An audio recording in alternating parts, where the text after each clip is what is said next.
অর্থনীতিতে চাঞ্চল্য ফিরিয়ে আনতে ৬০,০০০ কোটি টাকার প্রণোদনা প্যাকেজের ৪১,০০০ কোটি টাকা যোগান দেবে ১৭টি ব্যাংক।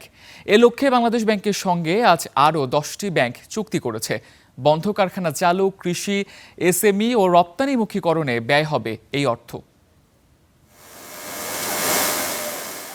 জ্বালানি সংকট, রাজনৈতিক রোষানল সহ বিগত আওয়ামী সরকারের সময়ে বন্ধ হয়ে যায় অনেক ব্যবসা প্রতিষ্ঠান। এসব প্রতিষ্ঠানকে উৎপাদনে ফেরানোর প্রতিশ্রুতি ছিল বর্তমান সরকারের। এই প্রেক্ষিত সহ অর্থনীতিতে চাঞ্চল্য ফেরাতে মোট ৬০,০০০ কোটি টাকার প্যাকেজ গঠন করা হয়েছে, যার মধ্যে ৪১,০০০ কোটি টাকার যোগান দেবে বাণিজ্যিক ব্যাংকগুলো। বাকি ১৯,০০০ কোটি টাকা দেবে বাংলাদেশ ব্যাংক। ৪১,০০০ কোটি টাকার মধ্যে ২০,০০০ কোটি টাকা বরাদ্দ দেওয়া হয়েছে বন্ধ কারখানা চালুর জন্য। বাকি ২১,০০০ কোটি টাকা পাবে এসএমই, কৃষি, রপ্তানি, বহুমুখীকরণ খাত। এই অর্থে যোগান দিতে বৃহস্পতিবার ১০টি বাণিজ্যিক ব্যাংক চুক্তি করেছে বাংলাদেশ ব্যাংকের সঙ্গে। এর আগে ৭টি ব্যাংকের সঙ্গে চুক্তি হয়েছিল।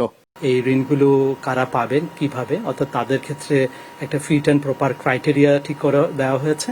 সেই ক্রাইটেরিয়াগুলো যাচাই বাছাই করে ব্যাংক সে দিবে এবং সেগুলো যখন বাংলাদেশ ব্যাংকের কাছে রিফাইন্যান্সের জন্য আবেদন করবে, বাংলাদেশ ব্যাংক সেগুলো স্ক্রুটিনি করে শুধুমাত্র যেগুলো ফিটেড হবে তাদের ক্ষেত্রে এই রিফাইন্যান্সটা দেওয়া হবে।